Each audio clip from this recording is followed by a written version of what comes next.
afternoon. Please. Welcome to the White House. It is truly inspiring to see everyone gather here together, united in support of this remarkable initiative and community. As I stand here and observe the audience, I recognize the vital importance of each one of you to this mission, to our future generations. In particular, I would like to thank the cabinet secretaries, Congress members, scholarship donors, and various organizations for their unending advocacy. A special thank you to my husband for his enduring commitment to fostering the future. The President has prioritized America's foster care children, and shortly he will sign our Fostering the Future Executive Order. Too many people from foster care community end up homeless, in danger on America's streets. It was 2021 when I developed the idea to establish an impactful platform with an important mission to provide individuals from the foster care community the ability to secure an entry-level job position and, in turn, financial independence. Fostering the Future, a Be Best initiative, provides individuals from the foster care community with technology-based scholarships to attend colleges and universities throughout America. Fostering the Future sets these individuals on their career paths, but more significantly, it equips each scholarship recipient with a fundamental foundation of knowledge that will endure throughout their lifetimes. Permanency for those who embody the fleeting. I applaud the American universities that have joined my mission, institutions like Vanderbilt University, University of Miami, and Villanova University. Following graduation, scholarship recipients from my program are prepared to enter the workforce and ultimately become leading executives. Predictably, they will manage thousands of employees and generate significant value for American communities through job creation, access to healthcare, food security, and other societal benefits. This executive order, Fostering the Future for American Children and Families, gives me tremendous pride. It is both empathetic and strategic. It will certainly be impactful. It aims to establish a comprehensive network connecting federal departments and agencies, private sector's businesses, higher learning institutions, and charitable organizations. This will create new educational and employment opportunities countrywide. Our faith-based organizations will continue playing a vital and consequential role. My hope, of course, is that this level of coordinated collaboration will sustain. But today, I call on leadership from these various organizations, including the private sector, to join my effort, rise above the ease of inaction. I predict this small spark today will ignite a profound and lasting nationwide movement. Our united resolve will foster a thriving future filled with compassion and innovation. Together, we will illuminate the pathway for today's foster children to become tomorrow's builders. And tomorrow's builders will foster the future of America's legacy. Thank you.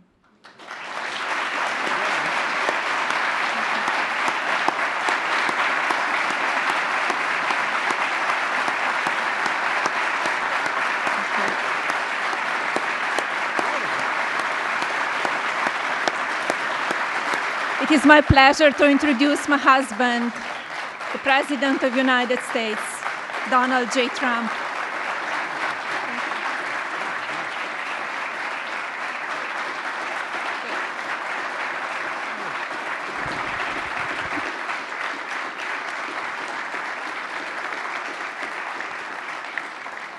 I think it's very good, especially for someone that speaks 5 languages at least. I think that's pretty amazing. I couldn't do it. I couldn't do it. Yes, well, thank you, Melania. And our country is truly blessed to have this magnificent and very caring First Lady. They love her. Every time I get up and make a speech, they say, "We want our First Lady." I said, "What the hell? I'm not good enough? I'm not good." But thank you very much. Great job. And it's great the work you do in so many ways. This afternoon, I'm delighted to sign a historic executive order building on the Fostering the Future initiative to make America's foster care system better, fairer, and more effective than ever before. And it's been effective, but it's moving in a very strong direction. All of this has been made possible by Melania's incredible devotion to America's youth.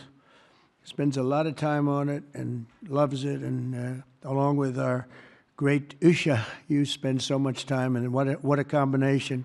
First Lady, Second Lady, what a combination. Thank you. They do a great job, the two of them. They're amazing women. I want to thank Vice President J.D. Vance and Usha. Thank you very much. Vice President, stand up, Vice President. And he did a big thing today. He's going to be on television tonight with the legendary Sean Hannity, so everybody has to watch. I'm sure CNN loves this advertisement, but he will be. I heard it was a great interview. And Secretary Scott Bessent. Scott, thank you very much. An extremely non-controversial Secretary, Robert F. Kennedy Jr. But he's right. But he's right. And Scott Turner, thank you very much. Doing a great job at HUD. And thanks as well to Senator John Husted and Representatives Jason Smith, Darren LaHood, Zach Nunn, and David Schweiker. Thank you all for being here. Thank you, fellas. Great group. We're also joined by countless distinguished leaders in the child welfare advocacy ministry and charitable foundations, as well as so many wonderful young people who have experienced foster care and used their voices to champion needed reforms. And I want to thank everybody for being here. It's an amazing day at the White House. Thank you very much.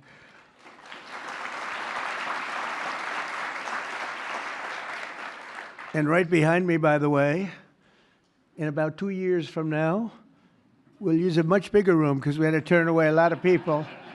And it'll be right here. This will be the entrance. That's a knockout paddle. It's called the knockout. It looks pretty nice right now, but it's going to look a lot better in a little while.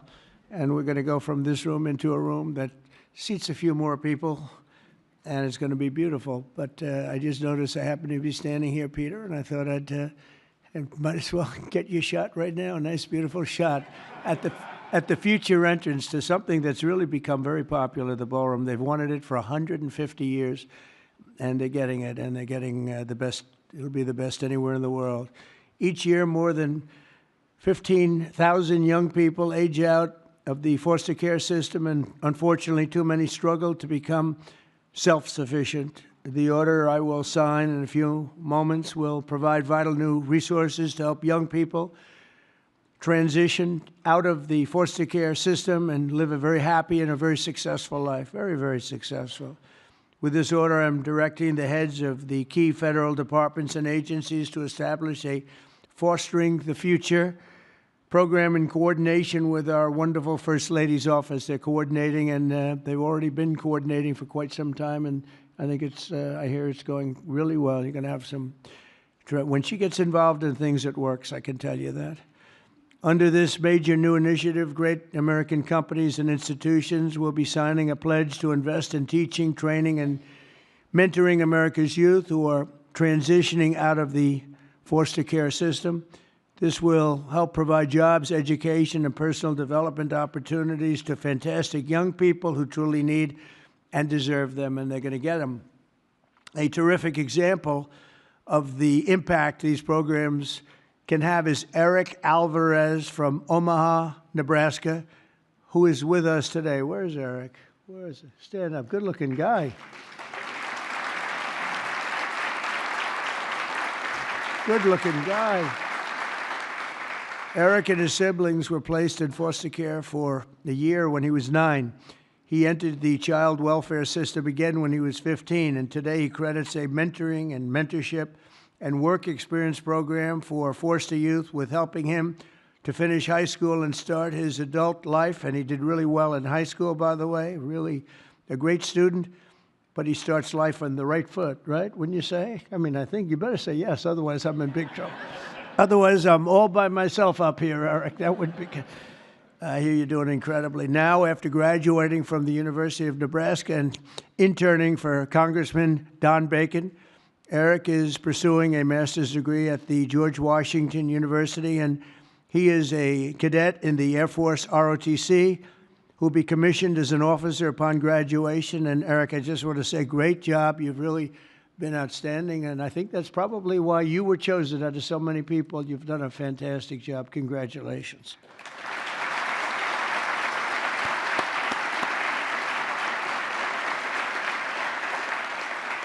The new initiative we're establishing will also create an opportunity for foster youth to take full responsibility of the federal tax credit scholarship program established by the One Big Beautiful Bill. So many things, tax cuts and regulation cuts, so many things. The biggest ever passed in the history of our country. I call it the Great Big Beautiful Bill. I changed the name a little bit to make it even more sublime. But it is, there's so many things in there for everybody. We had a choice. We could have done it in 9 different bills or try for the one, and everybody said, no, let's do it in 9. It'll be easier. Actually, it wouldn't have gotten done. And J.D. and I and Scott and all of us got together, and we said, let's give it a shot, and we got it passed. And it was an amazing thing, but it's going to help a lot of people. There's never been anything like it. As in one bill, there's never been anything close. And when you see what's going on with the Democrats, we're lucky we got it passed because we don't have to do anything. All we have to do is implement it now, and we'll be implementing it all over the place. If you think about it, no tax on tips, right? No tax on Social Security, all of the different things, no tax on overtime. You get deductions if you buy a car. You take an interest rate deduction, an interest deduction against your income tax. It's never happened. Nothing like this has really ever been approved to this extent. And so it is one great, big, beautiful bill. But using the tax credit will expand occupational training, education, and financial literacy programs for the foster youth and make it possible for more of them to attend the school of their choice. Choice is a great word for a lot of reasons, but it's a great thing with education.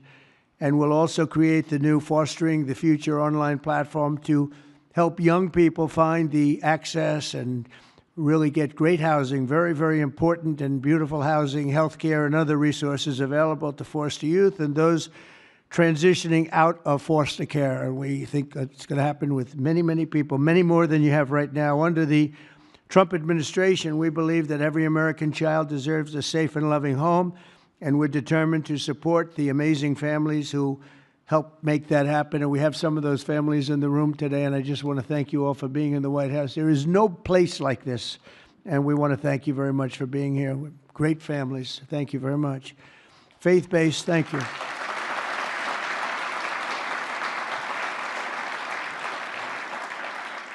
Faith-based nonprofits are the nation's most trusted institutions, interacting with the foster care system and practicing Christians and more. Think of this, more than twice as likely foster care. They'll adopt the general population. They adopt to it so easily. When they get out, they adopt to it just like becomes second nature. It's amazing. Yet radical left policies in states nationwide make it much harder, not easier, for those families to open up their homes. But we're working on that. We're dealing with the radical left. It's not easy, but we're winning, and we're winning big. That's why with the order that we're doing today, we're taking the ridiculous woke policies that discriminate against Christians and families of faith. As president, I will always stand by us, we will stand by our country, and we will stand for religious liberty. So important. We stand for religious liberty. The Bible tells us, thank you. Thank you.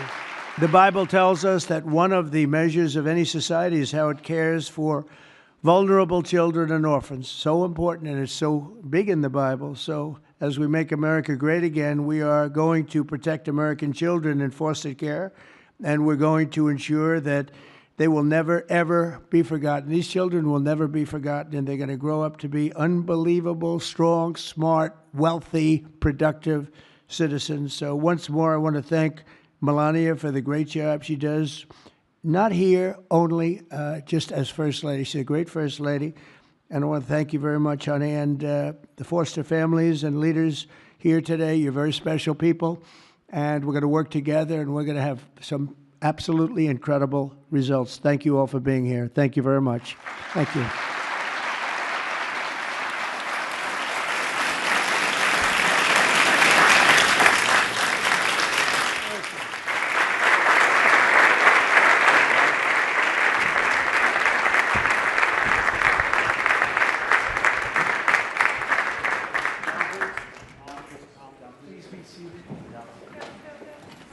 Are you ready, everybody? This is it. Too late to change after. Should we sign it? All right. Susie, do we sign this? Good. You